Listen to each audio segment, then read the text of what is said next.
Só o Mauro, gente. Pensa nisso, Suelen. Pensa nisso. Ele lembrou de você. Meus irmãos, vamos para a nossa mensagem de hoje? Então eu quero convidar você a abrir a sua Bíblia lá em Atos, capítulo de número 15. Atos, capítulo 15. E queridos, nós vamos ler do versículo 36 ao versículo 41.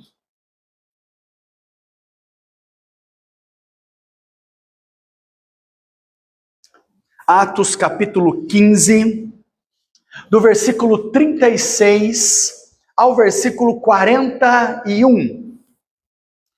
36 a 41.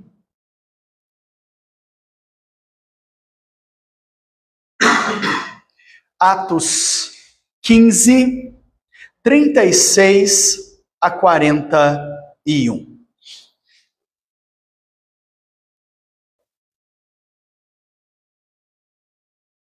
A palavra do Senhor, irmãos, vai nos dizer assim, ó. Alguns dias depois, disse Paulo a Barnabé: voltemos agora para visitar os irmãos por todas as cidades nas quais anunciamos a palavra do Senhor, para ver como passam. E Barnabé queria levar também a João, chamado Marcos. Mas Paulo não achava justo levarem aquele que se afastara desde a Panfilha, não os acompanhando no trabalho. Houve entre eles tal desavença que vieram a separar-se. Então Barnabé, levando consigo a Marcos, navegou para Chipre. Mas Paulo, tendo escolhido a Silas, partiu, encomendado pelos irmãos à graça do Senhor, e passou pela Síria e Cilícia, confirmando as igrejas. Amém, irmãos?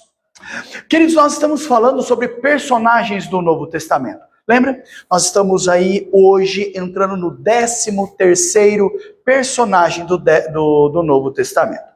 E é claro, queridos, que nós não estamos falando de grandes personagens, né? Nós estamos falando de personagens que poucos são comentados, ou muitas vezes pouco falados. Hoje, queridos, nós vamos falar sobre Marcos. Marcos, o rapaz que deu a volta por cima. E é isso que nós vamos aprender sobre Marcos e ver que ele dá a volta por cima, que ele realmente reaprendeu, ele se esforçou e houve transformação na vida dele. E nós vamos aprender sobre isso. Bom, João Marcos era parente de Barnabé. Ele é filho de Maria, cuja a sua casa, a igreja primitiva, se reunia lá em Jerusalém. E aí você tem que lembrar que essa Maria não é a Maria, mãe de Jesus. Ok? Talvez Maria fosse uma mulher relativamente rica, pois tinha pelo menos uma empregada, e essa empregada chamava-se Rode. João era o seu nome em hebraico, e Marcos era o seu nome romano, queridos. Provavelmente ficou conhecido como Marcos após a sua conversão aí ao cristianismo. E ele tinha um grande desejo. Qual era o seu desejo? Era espalhar o evangelho de Deus, o evangelho de Cristo aos gentios. Veja como é interessante a gente estudar a vida deste homem. Porque aparentemente, queridos, ele fracassou na obra do Senhor. Aparentemente. Mas veja, a graça de Deus é tão grande, tão maravilhosa, que vai fazer com que ele supere as suas falhas. E é isso que nós queremos trazer e esclarecer, mostrar para nós, para que a gente conheça realmente sobre Marcos, ou João Marcos. João, o seu nome em hebraico, Marcos, o seu nome romano, para que a gente compreenda quem ele é e entender realmente quem ele é. Vamos lá? A partir disso, vai lá em Marcos agora, Marcos capítulo de número 14. Marcos capítulo 14, os versículos 51 e 52. Marcos 14, 51 e 52. Primeira coisa que nós vamos falar é sobre um jovem que fugiu desnudo. Marcos capítulo 14, 51 e 52. Diz assim, ó. Marcos 14, 51 e 52. Seguia um jovem coberto unicamente com um lençol e lançaram-lhe a mão. Mas ele, largando o lençol, fugiu o quê? Desnudo. A maioria dos estudiosos do Novo Testamento acreditava que Marcos é esse jovem que fugiu desnudo. Esse é Marcos. Por dois motivos. Vamos lá. Primeiro, que somente ele registra esse episódio. Só Marcos vai falar sobre isso. E o segundo é que provavelmente Marcos estivesse dormindo quando soube o que estava acontecendo com Jesus. E ele só teve tempo de fazer o quê? De cobrir com uma capa, cobrir-se com algo e correr para o Getsemane. Ok? Então, Marcos poderia estar dizendo que não era mais corajoso que o resto, mas pelo menos que ele viu tudo acontecer. É isso que ele está querendo dizer aqui. Olha, eu não sou o mais corajoso, mas eu estava lá. Eu vi todas as coisas acontecer.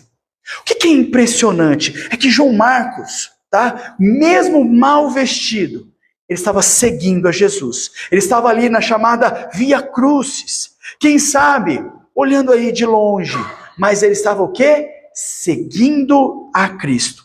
Mesmo sem preparo, mesmo mal vestido, disfarçado, ele estava o quê? Preocupado em seguir a Cristo Jesus. O que ele estava mostrando dessa forma, queridos? O seu amor pelo Mestre. Estava mostrando que no momento em que ele estava enfrentando as últimas horas, os momentos mais difíceis, tá? Momentos aí decisivos do seu ministério, chamado realmente a hora do Filho ser glorificado pelo Pai, ele estava ali presente. Como é que a gente poderia pensar, olhando para essas circunstâncias aqui, olhar para uma aplicação para as nossas vidas? É alguns questionamentos, é dizer o seguinte: pensa em você, pensa em nós. E a pergunta é, como é que nós estamos acompanhando a Jesus? Como é que nós estamos seguindo a Jesus? Será que nós estamos seguindo Jesus de longe? Será que eu e você estamos seguindo Jesus, por exemplo, mal equipados? Disfarçados? Ou será que nós estamos seguindo a Jesus com a armadura da fé? Sabe aquela armadura da fé que nós vemos lá em Efésios? Efésios, capítulo 6, o versículo... A partir do versículo 10, né? Mas o versículo 13 vai dizer, olha, portanto, tomai toda a armadura de Deus para que possais resistir no dia mau e depois de ter vencido tudo, permanecer inabaláveis. A gente precisa pensar nisso. Então nós estamos olhando para João Marcos, aquele homem, possivelmente esse homem desnudo, porque é somente ele que fala sobre isso. Ah, mas ele está acompanhando Jesus de longe. E a grande pergunta é, e nós? Nós estamos aqui na igreja, todos muito bem arrumados, bonitinhos, cheirosos. Pela graça de Deus, estamos sentando aqui, ó, em poltronas muito bonitas, acolchoadas, com ar-condicionado. Mas será que nós estamos bem equipados? Ou com a armadura e capacitados pela palavra de Deus a servir a Deus? Ou será que nós estamos desnudos do mesmo? Em fidelidade, em andar com Deus, em expressar nossa gratidão a Deus, em fidelidade a Deus, no sentido de andar, no sentido de servir, no sentido de pregar, no sentido de realmente testemunhar ao Senhor. A primeira coisa que nós temos que pensar é isso. Como é que nós estamos em servir no nosso cristianismo ao Senhor? Mas a primeira coisa quando a gente olha para João Marcos é que muito possivelmente ele é esse jovem desnudo, mas mesmo com esta forma, ele procurou seguir e acompanhava Jesus na chamada Via Crucis. A segunda coisa que nós vemos é tentar olhar realmente para ele e ver um lar abençoado. Agora eu quero que você vá lá em Atos capítulo 12. Atos capítulo 12. E nós vamos ler do versículo 9 ao versículo 17. Atos 12, do versículo 9 ao versículo 17. E ele vai dizer: então, saindo, seguiam não sabendo qual era real o que se fazia no meio do anjo. Parecia-lhe antes uma visão. Depois de terem passado a primeira e a segunda sentinela, chegaram ao portão de ferro que dava para a cidade, o qual se lhes abriu automaticamente. E saindo, enveredaram por uma rua e logo adiante o anjo se apartou dele. Então Pedro, caindo em si, disse: agora sei verdadeiramente que o Senhor enviou o seu anjo e me livrou da mão de Herodes, de toda a expectativa do povo judaico. Considerando ele a sua situação, resolveu ir à casa de Maria, mãe de João, cognominado Marcos, onde muitas pessoas estavam congregadas e oravam. Quando ele bateu ao postigo do portão, veio uma criada chamada Rode ver quem era. Reconhecendo a voz de Pedro, tão alegre ficou que nem o fez entrar, mas voltou correndo para anunciar que Pedro estava junto do portão. Mas eles lhe disseram: está louca? Ela, porém, persistia em afirmar que assim era. Então disseram: é o seu anjo. Entretanto, Pedro continuava batendo. Então eles abriram, viram-no e ficaram atônitos. Ele, porém, fazendo-lhe sinal com a mão para que se calassem, contou-lhes como o Senhor o tirava da prisão, e acrescentou e anunciou isto a Tiago, aos irmãos, e saindo retirou-se para outro lugar. E aqui é interessante, né? Você já viu uma pessoa que fica tão alegre, atônita, que deixa a pessoa ali, sai correndo para contar para os outros, e a pessoa está ali no portão e diz: moça, abre logo que eu preciso entrar. Essa é Rod. Ela olhou e falou assim: nossa, é Pedro. Peraí, Pedro, que eu vou. Não, moça, abre logo, eu preciso entrar. Estão me perseguindo, deixa eu entrar aqui logo. Ela diz: não, eu preciso contar para os outros. Abre, né? Queridos, em meio à perseguição, em meio à hostilidade, veja, é isso que Pedro está enfrentando. Judeus que não eram cristãos, havia um lugar que as pessoas, os novos cristãos estavam o quê? Se reunindo, estavam em comunhão, irmãos de fé, para orar e manter comunhão. Onde que era este lugar? Na casa de Maria. Quem é essa Maria? Mãe de João Marcos. No meio de tanta oposição, nós vemos um legado que tinha princípios esses que nós precisamos aprender a imitar nos dias de hoje. Um lugar de comunhão e um lugar de oração. Que a gente possa aprender isso. Que os nossos lares possam ser lugares de comunhão e lugares de oração. Aqueles irmãos, queridos, eles estavam ali realmente aflitos. Por quê? Pedro estava na prisão, mas eles estavam juntos em oração. Veja, isto mostra que no meio de tanta adversidade, o que é que nós temos? União. Podia estar todo mundo dentro da sua casa, tudo fechado, as lamparinas apagadas, todo mundo debaixo da cama, se bater não atende, todo mundo com medo. Estavam todo mundo junto, orando, comunhão um com o outro, louvando a Deus, todo mundo junto, se alegrando, buscando ao Senhor. Queridos, pregar o Evangelho, testemunhar de Cristo em Jerusalém, naquele momento não estava sendo uma tarefa natural, normal, cheio de adversidade. Se o grupo não tivesse fé, não tivesse firmeza em Cristo, diante daquele realmente momento, daquele contexto,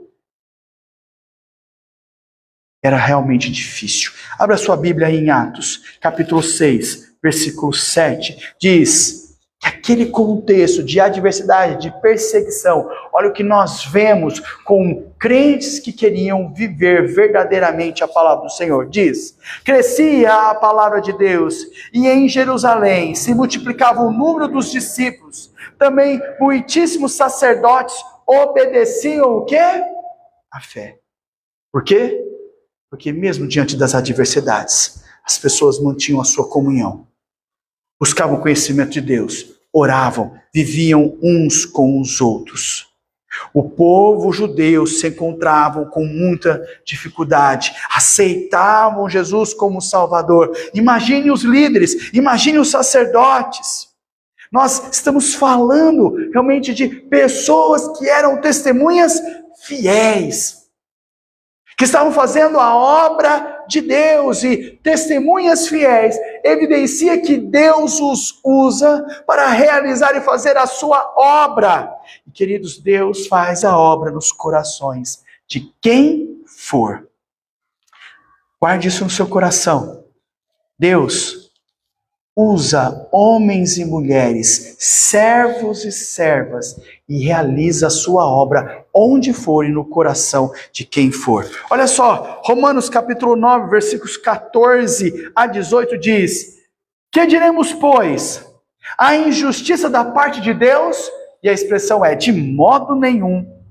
Pois ela diz a Moisés: terei misericórdia de quem me aprouver ter misericórdia, e compadecer-me-ei de quem me aprouver ter compaixão.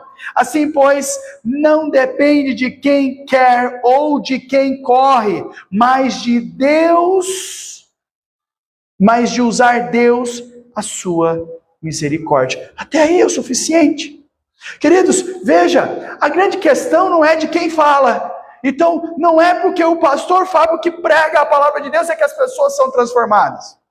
Mas também não é porque aquela pessoa ela está suscetível naquele momento a ouvir se Deus vai ou não, se Deus quer ou não. E se Deus quer, meu irmão, e se Deus vai transformar, e se Deus vai tocar na vida da pessoa, o coração dela pode estar de pedra, de aço, pode ter 30 cadeados, todos serão abertos, um a um. Aquele coração de pedra será transformado em carne e pulsará pelo evangelho do Senhor. Veja, Deus é quem transforma o coração de quem for. Mas nós estamos falando de um lar, o lar de João Batista, um lar abençoado. Porque nos momentos de dificuldades, as pessoas estavam onde? Juntas, orando, louvando, em comunhão. Porque elas queriam estar ali, glorificando e exaltando o nome do Senhor. Bom, queridos, mas lembra que nós falamos que João Marcos ele teve que dar a volta por cima? Muito possivelmente porque em algum momento João Marcos, vamos dizer assim, parece que não deu certo. Abra sua Bíblia lá em Atos 12.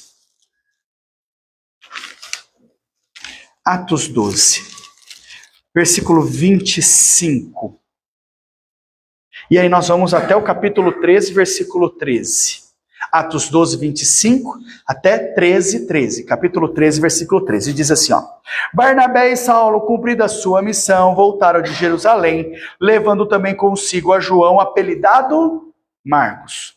Havia na igreja de Antioquia profetas e mestres: Barnabé, Simeão, por nome de Níger, Lúcio de Cirene, Manaém, Colasso de Herodes, o Tretarca, e Saulo. E servindo a eles o Senhor e jejuando, disse o Espírito Santo: separai-me agora Barnabé e Saulo para a obra que os tenho chamado. Então, jejuando e orando, impondo-lhes as mãos, os despediram.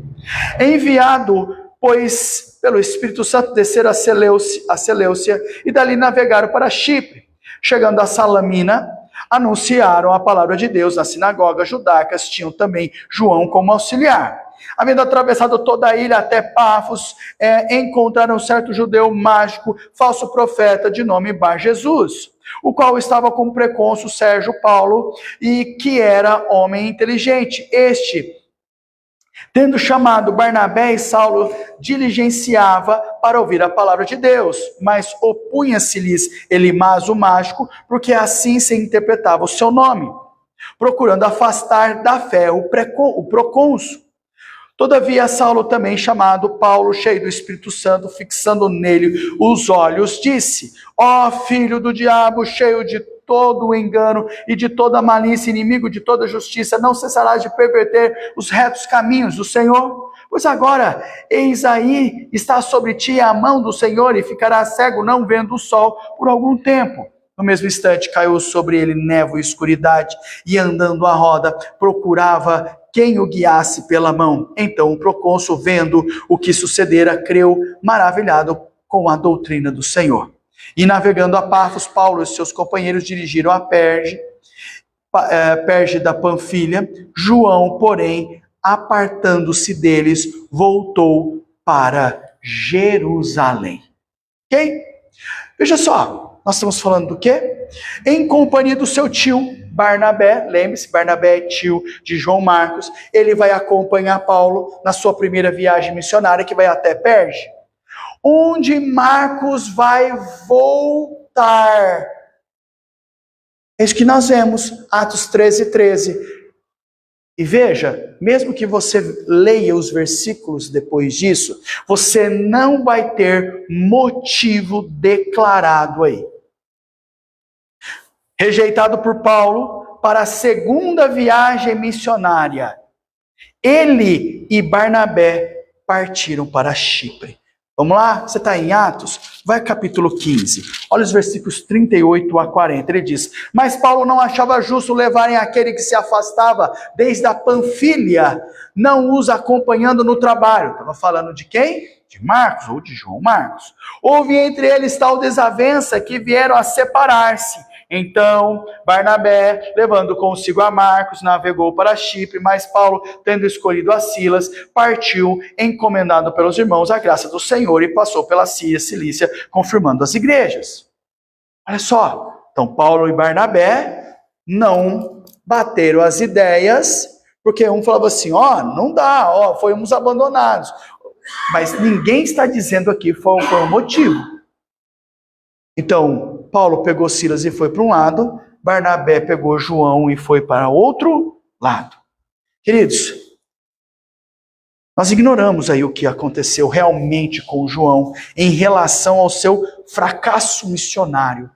Vamos trabalhar dessa forma. O que é que nós podemos aí inferir? Talvez fosse aí uma falta de experiência com Deus, falta de conversão, falta de convicção do seu chamado. Podia ser falta de saudade de casa, medo das dificuldades. Olha só as possibilidades que nós poderíamos levantar. Mas o que é que nós temos que tomar cuidado? Não devemos julgar. Por isso você tem que lembrar de Mateus, capítulo 7, versículo 1. Não julgueis, para que não sejais julgados. Nós podemos levantar possibilidades referentes a João Marcos. Nesse caso, Marcos. Mas podemos firmar alguma coisa? Não, porque a palavra de Deus se cala. Então, onde a palavra de Deus se cala, nós também nos calamos. Nós não vamos jogar realmente as redes de possibilidades e fazer afirmações onde ela não nos diz. Ok? Então, por ele ser bem jovem, o mais provável que a gente pode entender é que não era a sua hora não tinha chegado, o seu despertamento não tinha chegado. O que aconteceu com Marcos era um fenômeno que por exemplo, se repete nos dias de hoje, nas nossas igrejas. As pessoas querem servir, querem fazer realmente o bem, mas às vezes não tem a mesma determinação, não tem a convicção verdadeira, falta a experiência da conversão, o que a gente chama de traquejo. Ser um seguidor de Jesus, queridos, além de ter o desejo missionário, além de querer acompanhar a caravana, precisa ter a experiência, precisa ter, antes de tudo, ser experimentado, ser escovado, para que tenha suporte todo o processo. Às vezes a gente até quer, mas a gente não está preparado para suportar todo o processo. O que a gente poderia pensar sobre isso? Que tanto Marcos, como, por exemplo, qualquer um de nós, se amanhã ou depois vamos almejar o sagrado ministério, ou um ministério qualquer, antes de tudo, queridos, antes de qualquer ministério que você possa querer ter.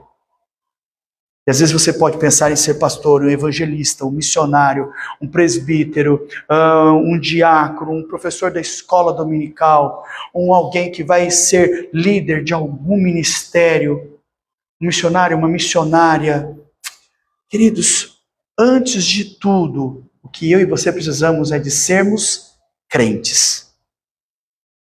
Se nós não formos crentes, e crentes firmes, crentes fiéis, veja, nós não teremos a estrutura física, psicológica e espiritual, para que a gente possa pagar o preço. Marcos 8, versículo 34. Marcos 8, 34, vai dizer assim, ó. Então, convocando a multidão e juntamente os seus discípulos, disse-lhes: se alguém quer vir após mim, e a si mesmo, veja, vir após mim, a si mesmo se negue, tome a sua cruz e siga-me. Ah, pastor, eu queria tanto fazer tal coisa na igreja. Ah, pastor, eu queria tanto fazer, ocupar, agir. Ele diz, seja um crente fiel. Mas seja fiel a quem? A Deus. Conheça Deus, conheça a palavra do Senhor, tenha vida de oração, tenha dedicação. Nós falamos o quê? Marcos, muito possivelmente, falhou pela falta de experiência. Mas Deus o abandonou? De maneira nenhuma. Marcos teve uma segunda chance. Vamos lá? Atos capítulo 15.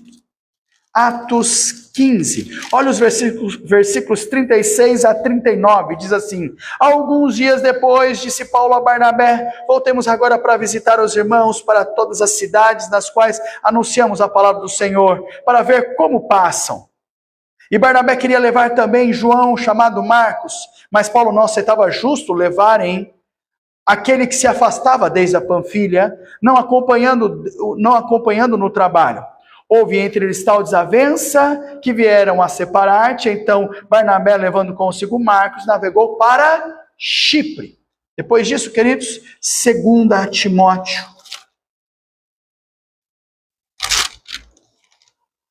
Capítulo 4, versículo 11.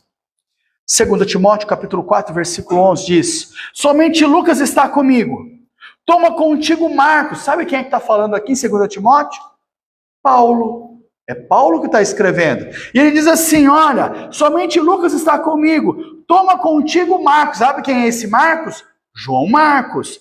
E traze-o, pois me é útil para o ministério. Ok? Graças a Deus, queridos, Barnabé deu uma segunda chance para João Marcos.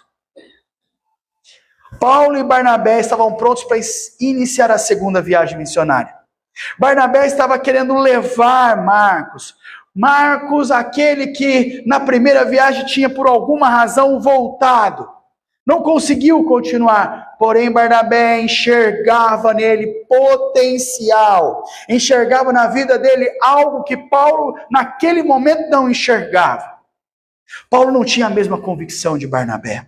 O resultado foi, Paulo foi para um lado, Barnabé pegou João Marcos, chamado Barnabé, filho da exortação, lembra que nós já estudamos e falamos sobre Barnabé?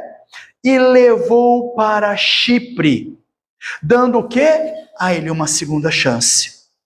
Não ouvindo mais nada de negativo sobre João Marcos. Parece que Barnabé fez um bom trabalho de discipulado com ele. É nessa hora, queridos, que eu fico pensando. Porque a gente vive com pessoas.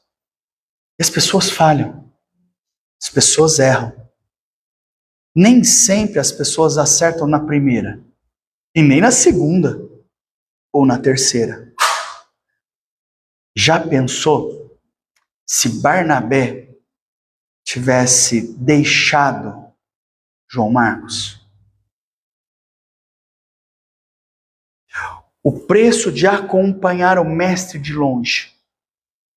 Nós estamos falando de Marcos. Talvez a falta de quem o apoiasse lá no início da sua carreira, fez com que Marcos fosse um crente volúvel, instável. Cresceu instável, com medo de tudo, temeroso, um olhar, sabe aquele olhar condenatório? Era o suficiente para ele dizer, eu fiz algo errado, e agora? Vou ou não vou? Faço ou não faço? E aí? É o suficiente para estremecê-lo a não realizar e não fazer. Quem de nós não somos assim? Quem de nós, um olhar duvidoso a nós é o suficiente para que nos paralise e nos faça parar ou duvidar sobre aquilo que nós estamos fazendo, se é certo ou não? Mas Deus não. Deus é um Deus fiel.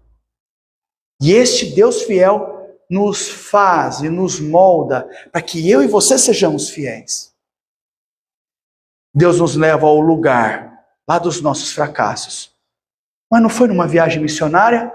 Deus catou João e levou ele novamente a uma viagem missionária.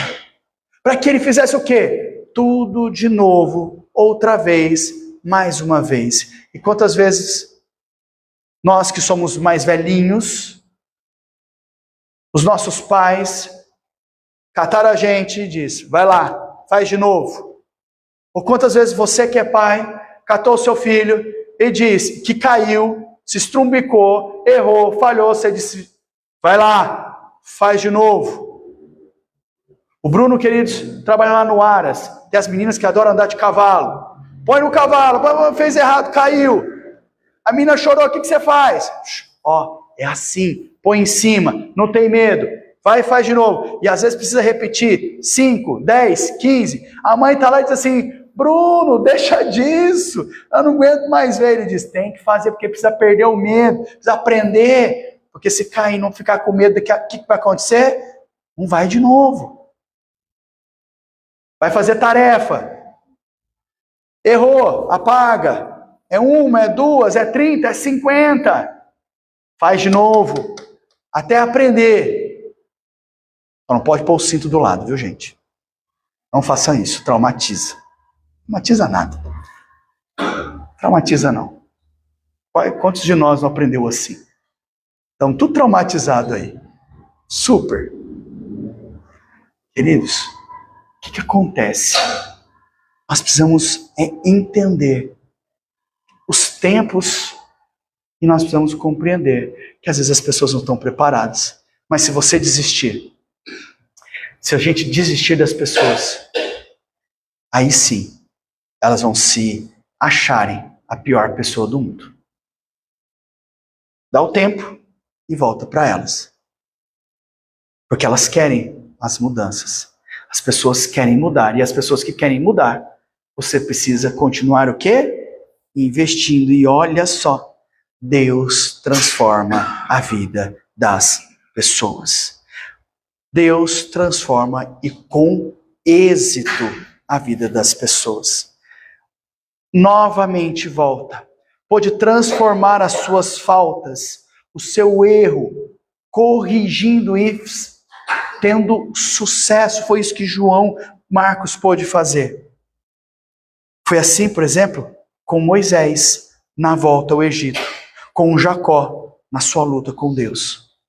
Pôde fazer correções, das quais na primeira vez fez tudo errado, não acertou, e pôde acertar na segunda, na terceira, na quarta vez. Queridos, olha só, na nossa igreja, nós temos crentes mais experientes. E às vezes o crente mais experiente é você. E você tem crentes mais novos na fé. E o seu papel com os crentes mais novos é fazer o quê? Deixa, esquece, não quer mais nada não. E às vezes a única coisa que você precisa fazer é dar tempo. E depois voltar a insistir. Porque às vezes só não era o tempo dele. Só não era o momento. Só não era aquela hora de insistir, de realizar e de fazer. Ok? Dentro disso, queridos, da segunda chance, veja, nós falamos aqui de João Marcos e Barnabé. Olha João Marcos e Pedro.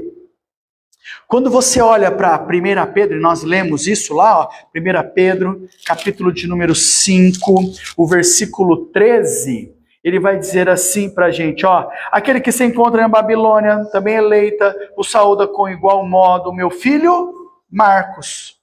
Veja, a recusa de Paulo em levar Marcos na segunda viagem missionária causou um distanciamento permanente entre os dois. Não, isso não ocorreu.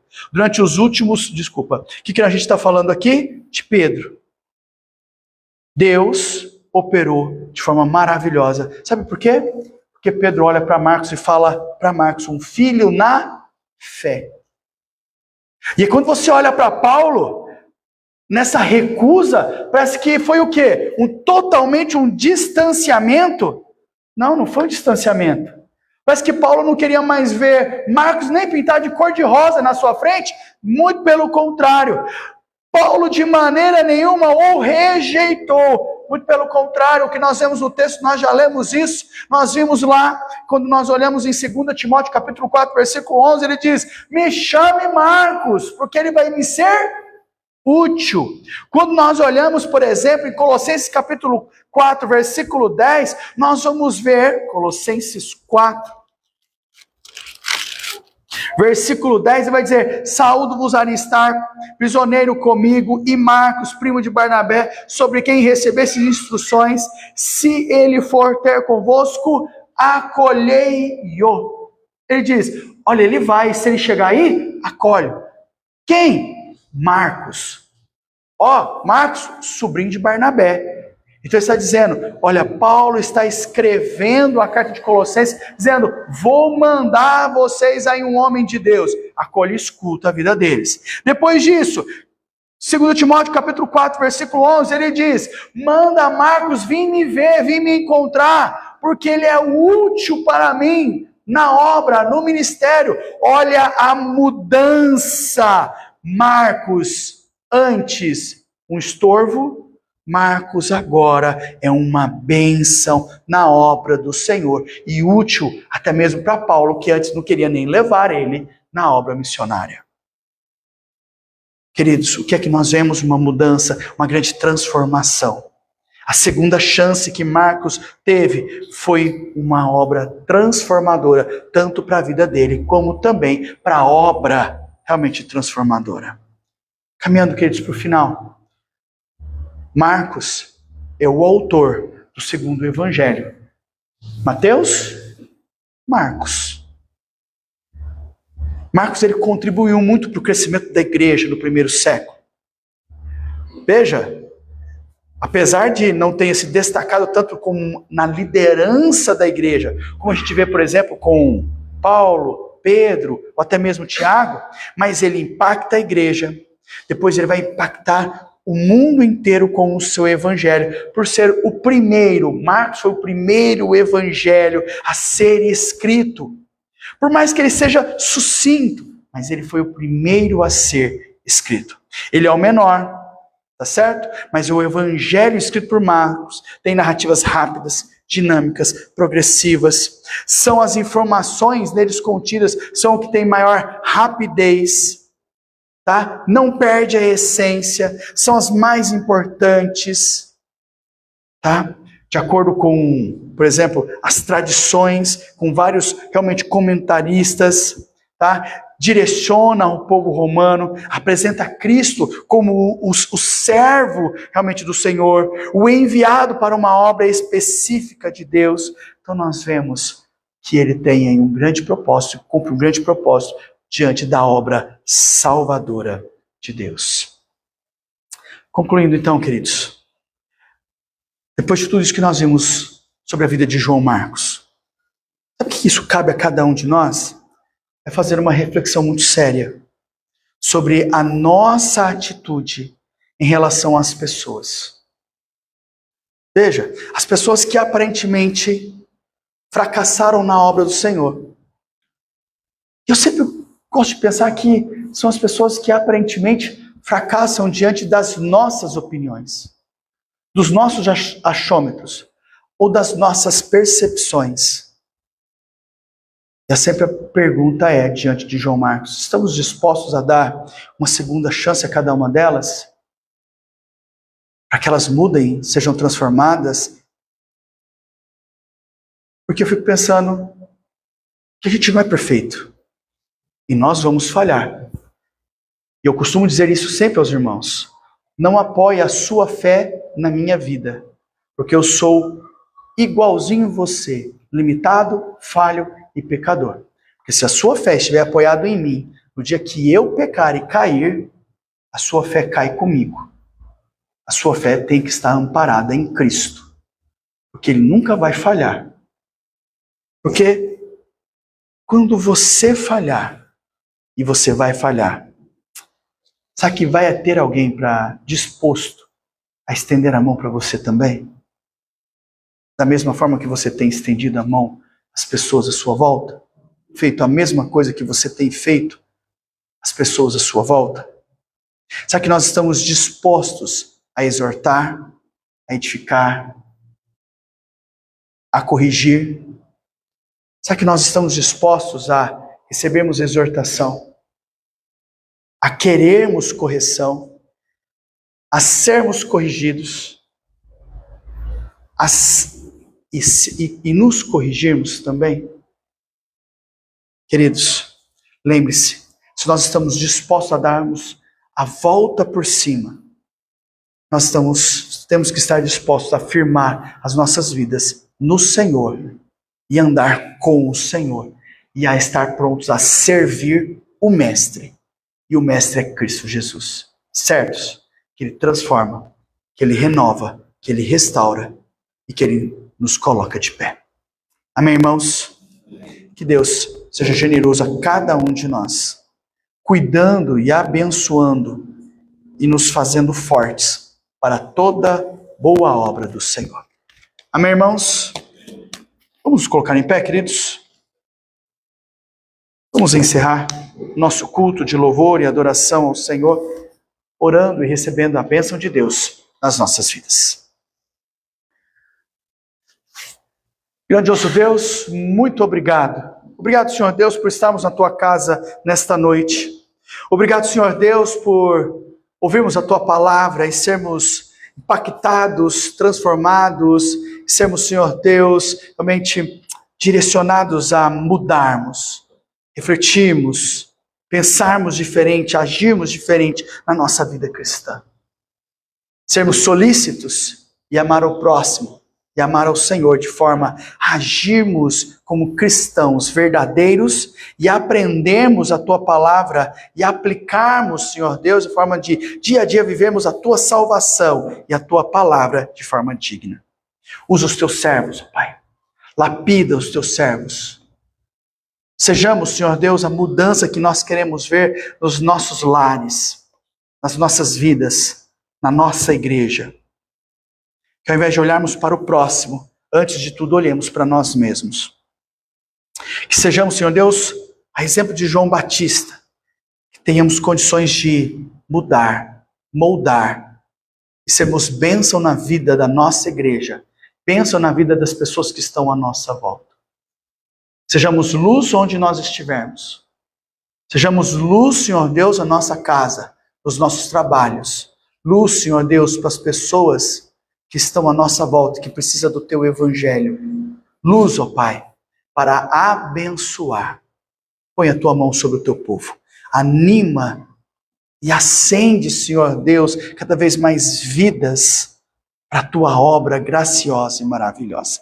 Louvamos a Ti, em nome de Jesus. E sobre o Teu povo, Pai, derrama o Teu amor, a Tua graça, que o Teu poder inunde e faça-os fortes para toda a Tua boa obra hoje e para todos sempre. Amém. Obrigado, queridos, pela Tua presença. Que Deus o abençoe.